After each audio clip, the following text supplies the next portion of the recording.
کہ اللہ نے موسیقی سے اس طرف لانے کا جو میرا انتظام کیا وہ کیسے کیا. آئیں آج آپ کو میں یہ سناتا ہوں. آپ یقین کریں گے کہ یہی دن تھے، بالکل جولائی کی شدید گرمیاں تھیں. پنجاب میں تو جولائی میں تھوڑا موسم تھوڑا سا قدرے بہتر ہو جاتا ہے. کراچی میں جولائی میں حبس بڑھ جاتا ہے اور بہت بڑھ جاتا ہے. تو یہی جولائی کے دن تھے، میں گاڑی میں بیٹھا ہوا، شیشہ اس کا چڑھا ہوا تھا اور میں جا رہا تھا. تو میں نے اپنے بائیں طرف سے ایک جماعت کو گزرتے ہوئے دیکھا. مجھے کچھ اس طرح پتا تھا کہ یہ کچھ ایک جماعت ہے جو لوگوں کو مسجد کی طرف لے جاتی ہے اور وہ تنگ ونگ کرتی ہے، لوگوں کو گھروں سے نکال لیتی ہے. تو لوگ اس جماعت سے بھاگتے پھرتے ہیں. کچھ ایسا سنا تھا میں نے، کوئی ایک ایسی جماعت ہے. تو میرے دل میں یہ خیال آیا کہ دیکھو تم تو آرام سے گھر میں بیٹھے ہوئے ہو، گاڑی میں بیٹھے ہوئے ہو، اور یہ دیکھو یہ بیچارے لوگوں کو نماز کی طرف، اللہ کی طرف بلا رہے ہیں، اور ان کے کپڑے بالکل بھیگے ہوئے تھے پسینے سے، اور تم ان کے بارے میں غلط سوچ رہے ہو. ایسا نہ ہو کہ آگے جا کے تمہاری گاڑی وجے کہیں. تو اپنی گاڑی کو بچانے کے چکر میں میں نے وہاں سے یو ٹرن مارا، اور یو ٹرن مار کے میں واپس لایا، اور واپس لا کے میں نے گاڑی کو یہ جماعت کے کچھ جو ساتھی تھے ان کے آگے روک لیا. روک کے میں گاڑی سے اتر کے میں جو جماعت کا جو سب سے آگے جو تھے بزرگ تھے، میں ان کے پاس گیا اور میں نے جا کے ان سے ایسے ہاتھ ملا کر میں نے کہا جی آپ بڑا اچھا کام کریں، میرے لیے بھی دعا کریں. ایسے ہی کہہ دیا میں نے. تو انہوں نے میرا ہاتھ پکڑ لیا اور مجھے کہنے لگے میں آپ کے لیے ضرور دعا کروں گا. اب مجھے کیا پتا کہ گشت پر نکلا ہوا ہو کوئی، اور وہ گشت پہ نکلا ہوا آدمی دعا کرے، یہ کیسے ہو سکتا ہے؟ اللہ قبول نہ کرے. ہو سکتا ہے اس اللہ کے ولی نے میرے لیے دعا کر دی ہو. اب آپ لوگ اللہ کا نظام دیکھیں میری بہنوں اور میرے بھائیوں، بہت عجیب بات ہے. اس جماعت میں ایک جو لڑکے تھے ان میں سے ایک نے اپنی مسجد میں جا کر بتایا تمہیں پتہ ہے آج ہمیں روکا کس نے؟ تو انہوں نے کہا بھائی کس نے روکا؟ کہا وہ سنگر نہیں ہے جنید جمشید، اس نے آج، یہ لوگ مقامی گشت کر رہے تھے، اس نے گشت کے دوران ہمیں روک لیا. اس نے ہم سے ایسے کہا بھائی ہمارے لیے دعا کرنا. اور جس مسجد میں اس نے یہ بات کہی، اس مسجد میں ایک نمازی تھا جو تبلیغ میں لگ چکا تھا. وہ 16 سال پہلے میرے ساتھ اسکول پڑھتا تھا. اللہ کا نظام دیکھیں، 16 سال پہلے میرے ساتھ اسکول میں پڑھتا تھا، تبلیغ میں لگ چکا تھا. اس نے کہا کس نے روکا تمہیں؟ کہا وہ نہیں ہے، وہ سنگر جنید جمشید، اس نے روکا ہمیں. اس نے کہا اچھا میں ٹھیک ہے. اب میرے اس دوست نے مجھے ڈھونڈنا شروع کیا. ہاں بچوں آپ لوگ آگے آ جاؤ، ادھر قالین پر آ جاؤ، ادھر آ جاؤ، آؤ میرے بھائی آگے آ جاؤ، ادھر قالین پر بیٹھ جاؤ. میرے لیے تو یہ کافی ہے، یہ قالین تمہارا ہی ہے، بیٹھ جاؤ ادھر آ کے بیٹھ جاؤ. لیکن بات نہیں کرنی اور یہ نہیں کرنا.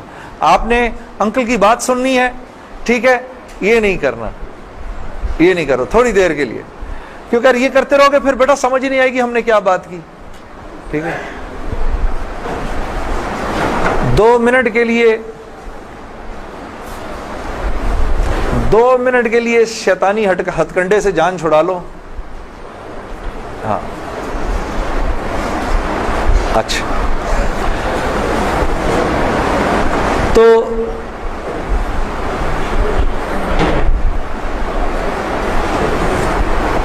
خیر میرے اس دوست نے مجھے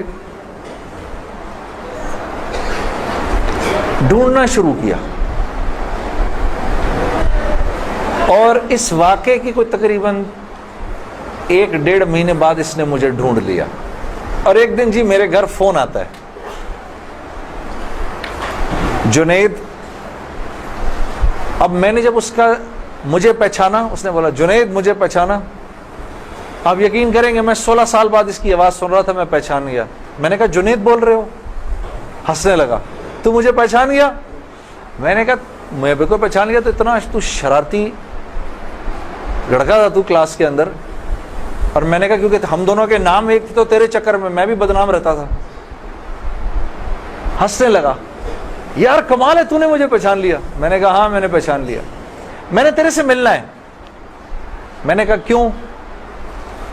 کہتا ہے بس ایسے ہی، وجہ کوئی نہیں ہے. میں نے کہا یار اچھا ہماری زندگی ایسی تھی، شوبز کی زندگی تھی ہماری،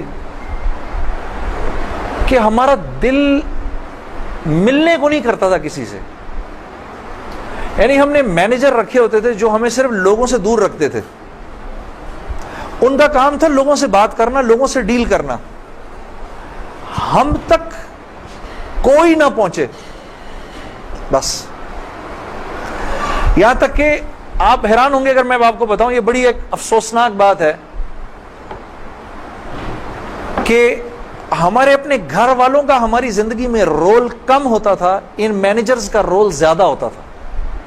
آپ نے گھر کب جانا ہے، بچوں سے کب ملنا ہے، یہ تک ان مینیجروں کے ہاتھ میں ہوتا تھا.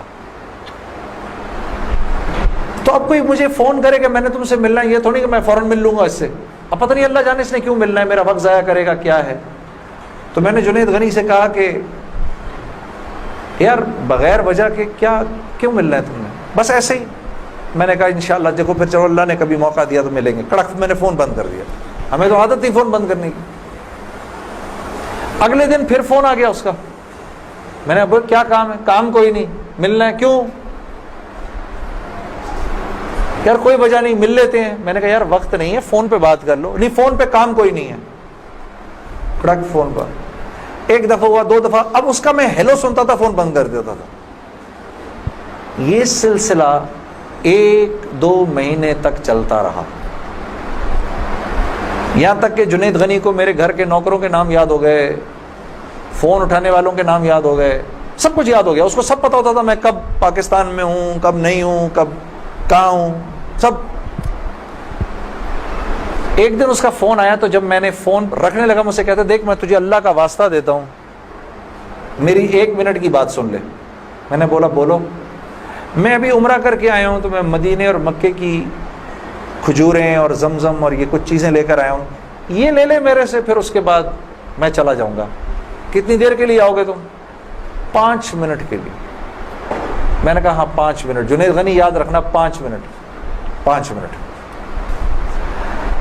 دوپہر کو مجھے یاد ہے 3:30 بجے ابھی تک پلاننگ ہوئی. جنید غنی صاحب آئے. اب میں نے جب جنید غنی کو دیکھا تو میرا تو دماغ ہی چکرا گیا. کیا دیکھتا ہوں، سفید لباس جیسے مولوی صاحب نے پہنا ہوا ہے، سر پہ پگڑی، اتنی بڑی داڑھی، اوپر واسکٹ پہنی ہوئی اس نے، پائنچے اس کے اوپر. میں نے کہا جنید غنی یہ تجھے کیا ہو گیا؟ کہتا ہے مجھے کیا ہو گیا؟ میں کیا کہوں تجھے کیا ہو گیا؟ میں نے کہا یہ تیرا حال تیرے جیسا ہے شیطان، یہ اتنا بڑا بزرگ بنا ہوا. آؤ بیٹھو میرے پاس. آیا میرے پاس بیٹھا. اس نے مجھے کھجوریں دیں، زمزم دی، جانماز دی، اور پورے 5 منٹ میں کہتا ہے میرے 5 منٹ پورے ہوئے، اب میں چلتا ہوں. میں نے کہا نہیں اب بیٹھ جاؤ، بیٹھ جاؤ، مجھے بتاؤ یہ سب کیا ہے. پھر مجھے کہنے لگا چل چھوڑ اس کو یار، اسکول کی بات کرتے ہیں. میں نے کہا اسکول چھوڑو، مجھے بتاؤ یہ کیا ہے، یہ کنہوں نے تمہارا حال کیا؟ یہ مجھ سے کہنے لگا مل لو ان سے. میں نے کہا ہاں میں نے ان سے ملنا ہے، میں نے ان سے ملنا ہے. آپ سوچو کوئی آدمی تبلیغ والوں کے چنگل میں پھنس جائے، ہاں. تو مجھ سے کہتا ہے کل سے ہمارا اجتماع شروع ہو رہا ہے، میرے ساتھ اجتماع پر چلو. میں نے کہا میں چلوں گا. تو میں کل تمہیں پک کرنے آؤں گا، صبح کے وقت پک کرنے آؤں گا. آپ یقین کرو 5 منٹ کے لیے آیا تھا، 3.5 گھنٹے میں نے بٹھا کے رکھا اس کو اپنے پاس. میں اس سے باتیں سنتا رہا، جنید غنی کیا، پھر کیا ہوا، پھر کیا ہوا، پھر کیا ہوا، کیا ہوا، کیا ہوا. آخر میں نے کہا میں تمہارے ساتھ اجتماع پر چلوں گا. خیر جی میں تیار ہو گیا. میں نے اپنی نئی صاف ستھری جینز نکالی، اپنی میں نے ٹی شرٹ نکالی، لمبے لمبے میرے بال تھے. ہاں میں تیار ہو گیا جس طرح میرا خیال تھا بہترین طریقے کا تیار ہونے کا, میں ہو گیا تیار. اب جب میں وہاں پہنچا, اترا, میں نے جا کے اجتماع دیکھا تو میں نے دیکھا کہ ہر آدمی شلوار قمیض میں, ہر آدمی کے سر پہ ٹوپی. تو میں نے جنید غنی سے کہا, جنید غنی سن, یہ مجھے کوئی مار وار تو نہیں دے گا ادھر ہے, کو میرا کو قتل وتل تو نہیں ہو جائے گا میرا؟ کہتا نہیں, ہم لوگ مارنے والی پارٹی نہیں, ہم لوگ کھلانے والی پارٹی ہیں. میں نے کہا اچھا لے جاؤ مجھے اندر. پھر اب میں اندر جانا شروع ہوا اجتماع گاہ میں, تو میں نے دیکھا کہ لوگ ایک دم اکٹھے ہونا شروع ہو گئے. پیچھے سے مجھے آوازیں آئیں, ارے یار یہ تو جنید جمشید ہے یار. کو دو چار آوازیں آئیں, ابھی یہ ادھر کیا کر رہا ہے؟ تو مجھے یہ بات بری بھی لگی ہلکی سی, کیا مطلب بھائی کہ تم بہت بڑے مسلمان ہو, میں نہیں آ سکتا کیا؟ خیر میں اندر گیا, اندر جا کر بیٹھا تو میں نے دیکھا ایک مجمع سب پہنچ گیا ملنے کے لیے, دیکھنے کے لیے جو بھی. جنید غنی نے مجھے بٹھایا, تم ادھر ہی بیٹھو یہیں پر, اور میں ابھی ایک صاحب کو لے کر آتا ہوں.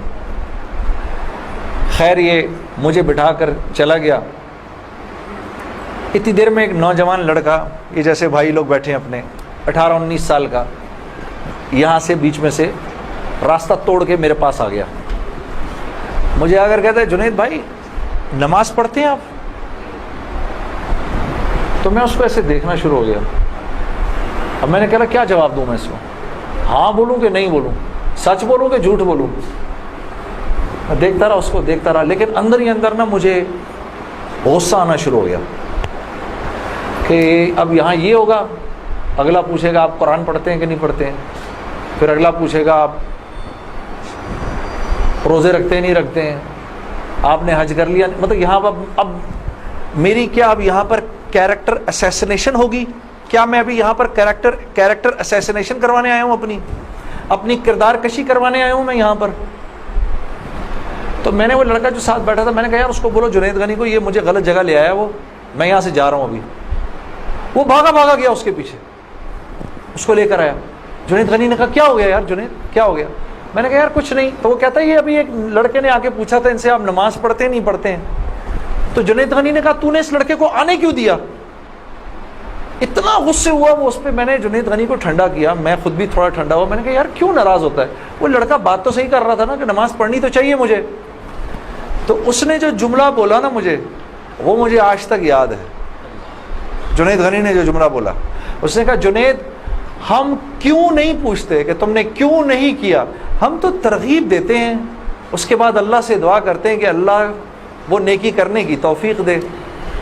ہاں وہ آج بھی مجھے وہ بات یاد ہے. اللہ پاک یہ مجھے بھی عطا کرے کہ ہم کسی سے یہ نہ کہیں بھائی تم نے کیوں نہیں کیا یہ, بلکہ نیکی کی ترغیب دیں اور پھر اللہ سے رات کو دعا کریں اللہ میرے اس بھائی کو, میری اس بہن کو توفیق دے وہ اس نیکی کو کر سکے. پھر میں نے کہا جنید غنی کو چل چھوڑ یار, میں ادھر ہی بیٹھا ہوں, میں کہیں نہیں جا رہا. اب جنید غنی صاحب نے ایک صاحب کو بلایا, ان کا نام تھا ڈاکٹر بلند اقبال. ابھی جب میں شان رمضان ابھی شان رمضان کر رہا تھا نا, یہ ابھی کچھ پچھلے رمضان میں, تو ڈاکٹر بلند اقبال صاحب بڑے عرصے بعد مجھے ملنے آئے. میں ملا ان سے, بڑی خوشی ہوئی. میں نے ان کو یاد کرایا وہ واقعہ جو میں اب آپ کو سنانے لگا ہوں. تو ڈاکٹر بلند اقبال صاحب میرے سامنے آ کے بیٹھ گئے. اور ڈاکٹر بلند, اب تبلیغ والوں کا بہن میں ذرا سا آپ کو بتاؤں کہ تبلیغ والے نا اب وہ سامنے والے کو جانتے نہیں ہیں, لیکن اس کو اللہ کی دعوت تو دینی ہے.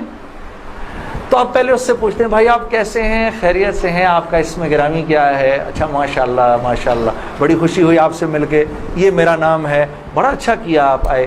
پھر باتوں میں پوچھتے ہیں کہ آپ کیا کرتے ہیں. تو میرے سے بھی انہوں نے پوچھ لیا, تو جنید صاحب آپ کیا کرتے ہیں؟ تو میں چپ کر گیا. اچھا کوئی بات نہیں, آواز آ رہی ہے نا میری؟ ٹھیک ہے, اللہ آپ لوگوں کو خوش رکھے. جی تو میرے سے پوچھنے لگے جنید صاحب آپ کیا کرتے ہیں. اب میں اس کی شکل دیکھنا شروع ہو گیا. میں نے کہا ابھی تک تو جی اچھا ہو رہی ہے اس کی ریکارڈنگ. اچھا اچھا چلو آپس میں بات نہیں, میرے سے سن لو, آپس میں بات نہ کریں. تو میرے سے نا اب میں ان کی شکل دیکھوں, میں نے کہا اب تک مار نہیں پڑی تو اب پڑے گی. اب جو میں نے بتایا نا میں کیا کرتا ہوں, تو میرے چہرے کے بدلتے ایکسپریشنز دیکھ کے نا جنید غنی نے ان سے کہا, ارے ڈاکٹر صاحب آپ اس کو نہیں پہچانتے, یہ وہ ہے نا جس نے دل دل پاکستان گایا ہے. ڈاکٹر صاحب کہتے ہیں ارے واہ واہ واہ واہ واہ واہ واہ واہ, مسلمان کی تو شان ہی یہی ہے, جس کام کو کرتے آگے بڑھ جاتا ہے. میں نے کہا یہ آدمی ٹھیک آدمی ہے,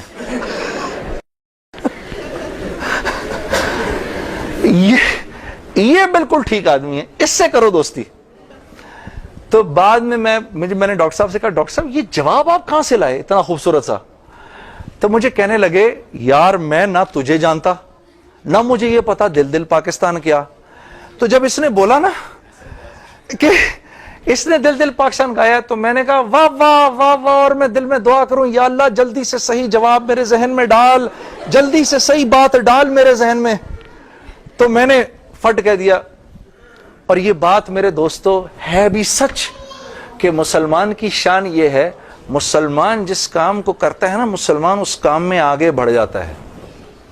ساری دنیا میں جن کاموں کو آپ برا کام سمجھتے ہیں نا کہ یہ برے کام ہیں, ان برے کاموں کو بھی اگر کبھی کسی مسلمان نے کیا نا تو یقین کرو غیروں سے بھی زیادہ کیا.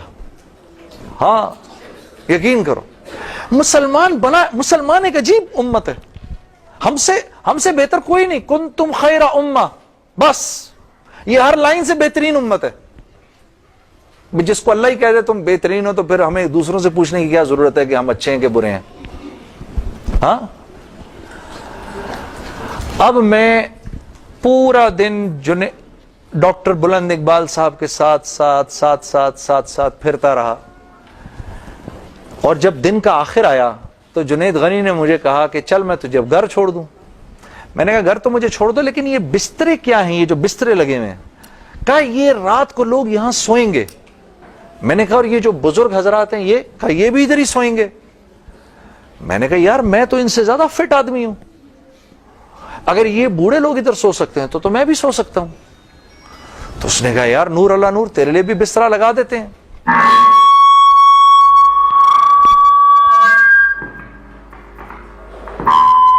جی اب ٹھیک ہے.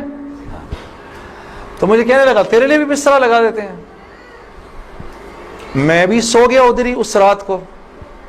وہ شاید زندگی کی پہلی دفعہ زندگی میں رات کو تہجد کی نماز پڑھی, اٹھا دیا اس نے بیچ میں. تو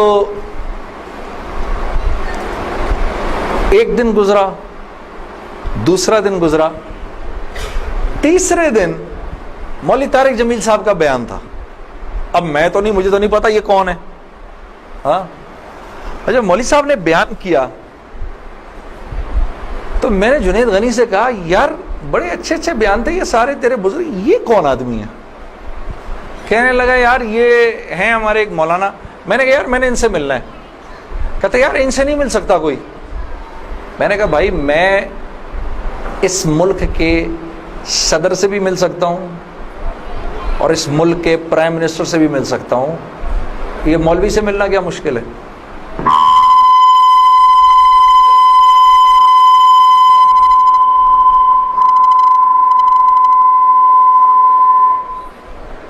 اب ٹھیک ہے, ٹھیک بہترین. تھوڑا سا اس کا گین تھوڑا کم کر دو. ٹھیک ہے. ان میں سے زیادہ تر لوگوں کو نہیں پتا کہ اس مائک سے میرا تعلق جو ہے وہ ان ساروں کی عمروں سے بھی پرانا ہے. اچھا اب ٹھیک ہے, اب ٹھیک. آپ لوگوں کو پیچھے آواز آ رہی ہے؟ بس. تو خیر میں نے اس کو کہا مجھے ملنا ہے, ہر صورت میں ملنا ہے. کہنے لگا کہ یار کس طرح کریں گے, چل میں تجھے لے کے چلتا ہوں. خیر جی ہم پورے مجمع میں سے نکلے دونوں, کرتے وہ پیچھے حضرات کے ٹینٹس لگے ہوئے تھے, کرنگی میں ہوا تھا یہ کراچی کا اجتماع. میں اور یہ بات کر رہا ہوں 1997 سپٹمبر 1997 3rd of سپٹمبر مجھے ابھی تک یاد ہے, میری سالگرہ تھی 3rd سپٹمبر 1997. عمر بھی بتا دوں میری کیا ہو گئی تھی, معلوم ہے سب آپ کو, سب کو پتہ چلے گا. 50 سال کا تو ہو ہی گیا ہوں نا میں. اب کیا ڈرنا, جو 50 سال کا بندہ ہو جائے وہ کیا عمر چھپایا اپنے. خیر, تو میں جب ادھر پہنچا تو وہاں پر ایک لڑکا ایسے ڈنڈا لے کر کھڑا ہوا مولوی صاحب کے کمرے کے باہر. تو مجھے دیکھ کر وہ مسکرانے لگا, جنید بھائی آپ ادھر کیا کر رہے ہیں؟ اب مجھے 3 دن تو گزر گئے تھے. میں نے کہا کیوں بھائی, میں کیوں نہیں آ سکتا ادھر, تو بڑا مسلمان ہے میرے سے. ہنسنے لگا, نہیں نہیں نہیں, وہ میں نہیں کہہ رہا, میں آپ کو دیکھ کے تھوڑا حیران ہو گیا, کیا کام ہے؟ میں آپ کا بڑا فین ہوں. میں نے کہا اچھا. تو میں نے کہا کہ مجھے یہ جو تھے نا مولانا طارق جمیل, ان سے ملنا ہے. کہ یار جنید بھائی ان سے تو ملنے کی کسی کو اجازت نہیں ہے. میں نے کہا تم جا کر بتاؤ تو صحیح کہ میں نے ملنا ہے. اچھا میں کچھ کرتا ہوں. خیر وہ اندر گیا, اس نے اندر جا کر کہا کہ آپ آئیں اندر. تو میرا دوست جنید غنی مجھے لے گیا. آپ یقین کرو میں نے مولوی طارق جمیل صاحب کو زندگی میں کبھی اکیلے بیٹھے نہیں دیکھا. وہ اللہ نے شاید اس دن ملوانا تھا یا بات کروانی تھی, اکیلے بیٹھے ہوئے تھے خیمے میں اپنے. جنید غنی نے جا کر اندر کہا مولانا میرا ایک دوست ہے جنید جمشید, وہ آپ سے ملنا چاہتا ہے. مولانا نے کہا کون, جنید جمشید؟ میں باہر کھڑا حیران ہو گیا, ان کو کیسے پتا میں کون ہوں؟ اندر بھیجو اس کو, اندر بھیجو. مجھے بلایا اندر اور جنید غنی کو کہا تم باہر جاؤ, تم باہر انتظار کرو. وہ باہر چلا گیا. یہ نوجوان جیسے بیٹھا ہے ایسے جا کے میں مولوی صاحب کے سامنے بیٹھ گیا اور مجھے ایسے تیز نظروں سے انہوں نے دیکھنا شروع کر دیا. میں نے کہا آپ مجھے ایسے کیوں دیکھ رہے ہیں؟ کہتے ہیں میں تجھے نہیں دیکھ رہا, میں تو اللہ کی شان دیکھ رہا ہوں. میں نے کہا جی کیا مطلب؟ کہا تیرے بڑے بڑے بورڈ لگے ہیں فیصل آباد کے اندر, بڑے بڑے بورڈ لگے ہیں. میں اکثر ان بورڈز کو دیکھ کر کہتا تھا, مجھے بعد میں مولانا نے بتایا, میں ان کو بورڈز کو دیکھ کر کہتا تھا ہر ایک کو ہدایت مل سکتی ہے, اس کو نہیں مل سکتی. ہاں آج میں جب ادھر ایئرپورٹ آ رہا تھا تو ایئرپورٹ پہ تیرا بڑا سا بورڈ لگا ہوا تھا, ایسے ہی میرے دل میں آئی یا اللہ کیا یہ نہیں ہو سکتا کہ اس سے میری ملاقات ہو جائے, اور تو میرے سامنے بیٹھا ہے, میں اللہ کی شان دیکھ رہا ہوں. تو میں نے کہا اچھا.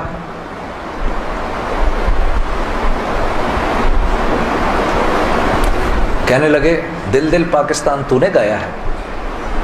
میں نے کہا جی. میں نے کہا آپ نے سنا ہے؟ کہا نہیں سنا تو نہیں, بسوں کے پیچھے لکھا دیکھا ہے. میں نے کہا چلو یہ کسی یوں پہنچا نہ پہنچا, آئے تو صحیح برسر الزام ہی آئے. ہاں ہوٹوں پہ کبھی ان کے میرا نام ہی آئے, آئے تو صحیح برسر الزام ہی آئے. میں نے کہا چلو یوں نہیں تو یوں سے, تعارف یوں نہیں ہوا تو یوں ہو گیا, بسوں کے پیچھے تو لکھا دیکھ لیا. کوئی نہیں کوئی نہیں, ادھر سنو.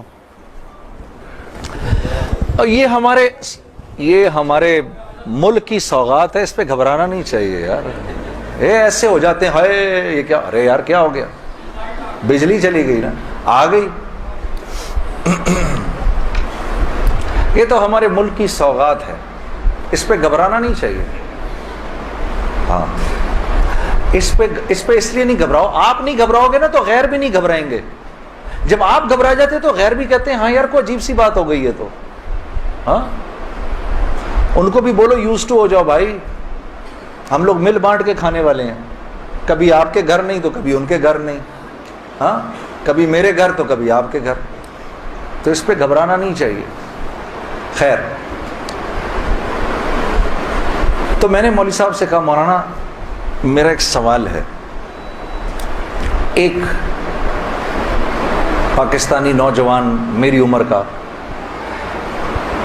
جس نام شہرت کا تصور بھی نہیں کر سکتا, وہ سب کا سب میرے پاس موجود ہے، لیکن میں اندر سے خالی ہوں. لوگ اس بات کو نہیں جانتے. لوگ سمجھتے ہیں کہ میں بہت خوش ہوں، لیکن میں اندر سے بہت پریشان ہوں. بہت اضطراب ہے اور اس کی وجہ مجھے سمجھ نہیں آتی. فرمانے لگے تیرا مسئلہ یہ ہے کہ تجھے چوٹ لگی ہے سیدھے گھٹنے پر اور تو مرم لگا رہا ہے الٹے گھٹنے پر. میں نے کہا جی وہ کیسے؟ فرمانے لگے دیکھو اللہ نے انسان کو دو چیزوں سے بنایا ہے. ایک مٹی سے بنایا ہے، ایک جسم سے بنایا ہے جو کہ مٹی کا بنا ہوا ہے، اور ایک روح ہے جو اللہ کا امر ہے. ٹھیک؟ تو جسم کیونکہ مٹی کا ہے اس لیے اللہ نے اس کی ہر ضرورت کو مٹی میں رکھا ہے. جو کھانا ہم کھاتے ہیں، جو کپڑے ہم پہنتے ہیں، جو پانی ہم پیتے ہیں، جن گھروں میں ہم رہتے ہیں، جو چیزیں ہم استعمال کرتے ہیں، یہ سب جسم کی ضرورت کی چیزیں ہیں. اور کیونکہ جسم مٹی کا ہے تو اللہ نے ان تمام ضرورتوں کو مٹی میں رکھا ہے. روح اللہ کا امر ہے، یہ آسمانوں سے آئی ہے تو اس کی خوراک بھی آسمانوں پر ہے، زمین میں نہیں ہے. پھر فرمانے لگے اگر میں تم کو سونے کے ایک محل میں بند کر دوں اور 4 دن کھانے کو نہ دوں تم کیا کرو گے؟ میں نے کہا ظاہر سی بات ہے میں چیخوں گا کہ مجھے کچھ کھانے کو دو. کہا بس یہی حال تیری روح کا ہے کہ تیرا جسم اچھے اچھے کپڑے پہنتا ہے، بڑی بڑی گاڑیاں چلاتا ہے، اچھے اچھے محلوں میں رہتا ہے، اور تو اپنے آپ کو سیٹسفائی کرنا چاہتا ہے، لیکن اندر تیری روح جو ہے وہ بھوکی ہو کے جب چیختی ہے تو تیرے سر میں درد ہوتا ہے.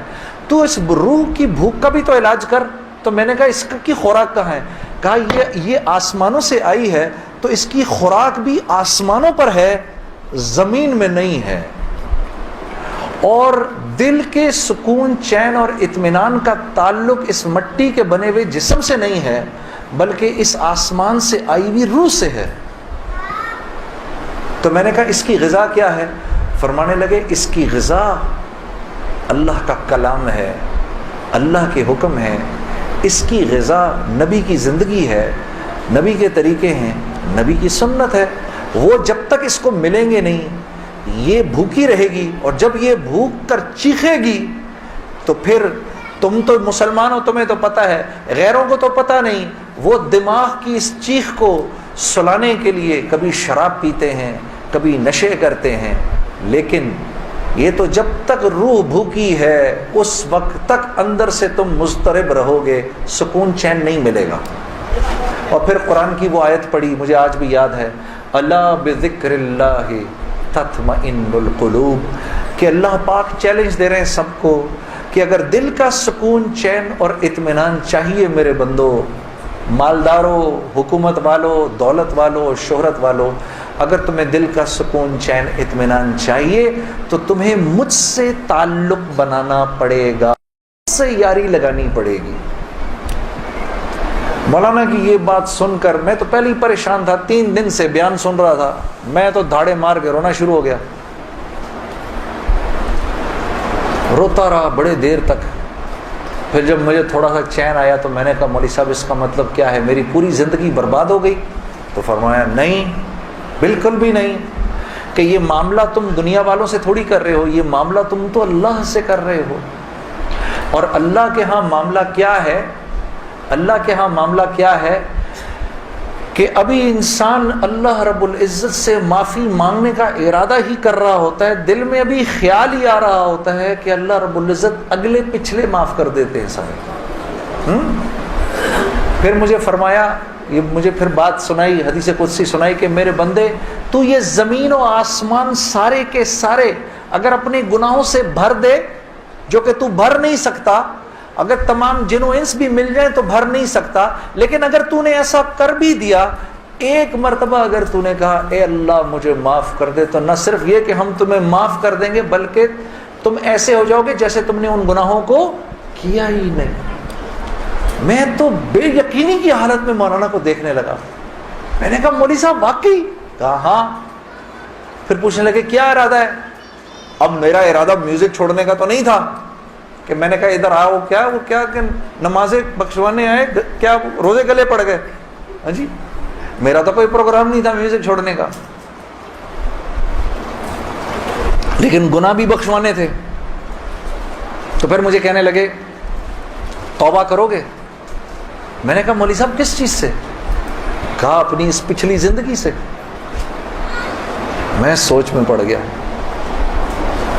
اچھا میں نے کہا جی میں توبہ کرتا ہوں. میں نے توبہ کی, یا اللہ میوزک چھوڑنے کا تو میرا کوئی موڈ نہیں, یہ مولوی بھی اللہ جانے کیا کہہ رہے ہیں, لیکن اگر تجھے اس سے کوئی میرے لیے بہتر زندگی نظر آتی ہے تو تو مجھے اس زندگی پہ لگا دے کہ واقعی میں چاہتا ہوں کہ تجھے راضی کر سکوں, تجھے خوش کر سکوں. اے اللہ پچھلی پوری زندگی پر توبہ کرتا ہوں, اگلی زندگی تیرے حکموں پر چلنے کی کوشش کروں گا. اگر تو واقعی ایسا ہے جیسا یہ مولوی صاحب فرما رہے ہیں تو تو مجھے معاف کر دے. میں نے کہا توبہ کر لی. مولوی صاحب نے کہا اب کیسا محسوس کر رہے ہو؟ میں نے کہا جی بہت ہلکا. پھر میں نے کہا لیکن مولوی صاحب بات تو یہ ہے کہ اگر میرے پچھلے سارے معاف ہو گئے اور اس پر اللہ نے اگر جنت دی تو میری تو بہت ہی بڑی جنت ہوگی, آپ سے بھی بڑی. تو فرمانے لگے نہیں بیٹا اتنی جلدی نہ کرو, تمہیں وصول تو ہم ہی نے کیا ہے, جو تجھے ملے گا اس سے تو بڑا ہمیں ملے گا ہی ملے گا. ہاں لیکن میں نے کہا مولوی صاحب, اور بہنیں اس بات کی تصدیق کریں گی, موسیقی تو روح کی غذا ہے کہ نہیں؟ ہاں یہ سیالکوٹ کی خواتین یقین کرو پورے ملک کی پہلی بہنیں ہیں جو کہہ رہی ہیں نہیں, ورنہ اگر کسی نے نہیں بولا تو چپ ضرور رہی ہیں. سارے مردوں نے بولا ہے موسیقی روح کی غذا نہیں ہے. موسیقی روح کی غذا ہے جی؟ یہ دیکھو اب آواز آئی ہے, اب ایسا لگ رہا ہے کوئی بیٹھ کے سن رہا ہے جی. موسیقی روح کی غذا ہے جی؟ شاباش, اللہ آپ لوگوں کو اس پر چلا دے. اللہ رب العزت آپ کے موبائلوں میں جتنے بھی گانے ہیں سب اڑا دے اسی وقت. گھروں میں جتنی کیسٹیں ہیں سب ٹوٹ جائیں, اللہ کرے ساری سیڈیاں ٹوٹ جائیں. اللہ پاک ایسے کرے گانے کی آواز ہی نہ سننے کو ملے آج کے بعد آپ میں سے کسی کو. یہ سوچ لو آمین قبول ہو جائے گا. اب سوچ کے بولنا آمین. تو مولوی صاحب نے مجھے کہا کہ نہیں, موسیقی روح کی غذا نہیں ہے, موسیقی نفس کی غذا ہے. موسیقی کس کی غذا ہے؟ نفس کی. یہ واقعی نفس کی غذا ہے, اور یہ ایسا زہر ہے, یہ جب اندر جاتا ہے تو پتہ ہی نہیں چلتا کہ نقصان کتنا کر گیا ہے. ٹرائی نہ کرنا, لیکن آپ کہیں جا کر اللہ کی بات سنیں, اس کے بعد جا کر 5 منٹ کا گانا سنیں, ساری صفائی ہو جائے گی, سب اندر ساری صفائی ہو جائے گی. میں یہ نہیں کہ بعد میں مجھ سے لوگ پوچھتے ہیں حلال ہے حرام ہے, اس کے لیے تو یہ مولوی بیٹھے ہوئے ہیں نا, ان سے پوچھو. میں آپ کو وہ بتا رہا ہوں جو ہوتا ہے, میں آپ کو وہ بتا رہا ہوں جو ہوتا ہے, کہ یہ انسان کو بے باک کر دیتی ہے. مجھ سے کسی نے پوچھا بھائی اپنے ملک کے لیے گانا, میں کبھی اپنے ملک کے لیے گانا وہ ایک اور چیز ہے.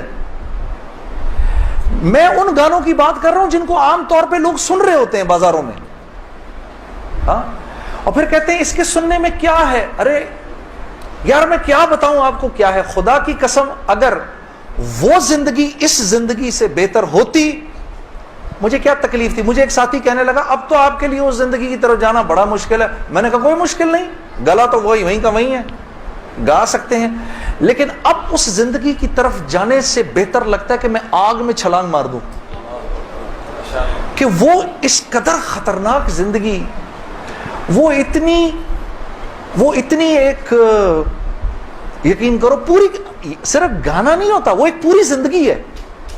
وہ ایک پوری زندگی کا نام, جیسے یہ ایک پوری زندگی کا نام ہے نا, صرف دعوت کے 2 بول نہیں ہیں. ہاں میرے دوست مجھ سے لڑتے تھے, یار تو ادھر گانا گا ادھر جا کے اذان دے دے. ارے میں نے کہا نہیں ہوتا ایسے نہیں ہوتا بھائی. گانا گانے والے کو تو اذان کی آواز سے نعوذ باللہ نعوذ باللہ نعوذ باللہ کراہیت آتی ہے, کراہیت آتی ہے. مجھے یاد ہے ہم کانسرٹ کر رہے ہوتے تھے اور مغرب کی اذان اگر ہوتی تھی, یقین کرو وہ, کیونکہ وہ تو دعوت کے بول ہیں نا, ادھر تو ایک غلط کام ہو رہا ہے نا, وہ تو دعوت کے بول ہیں, وہ دعوت کے بول جب ہمیں سنائی دیتے تھے تو وہ ہمارے سینے کو پھاڑ کے نکل جاتے تھے. ایسے تھوڑی ہوتا ہے. یہ کوئی کھیل مذاق ہے کیا؟ یا یہ کوئی ٹی وی کا پروگرام ہے کہ جس میں ایکٹنگ ہو رہی ہے کہ نہیں بھئی ادھر جا کر اذان دے دی, ادھر جا کے گانا گا دی, ادھر جا کے اذان دے دی. ایسے نہیں ہوتا. اور پھر اللہ کے نیکی کے کام کرنے کی تو اللہ کی طرف سے توفیق ملتی ہے میرے دوست.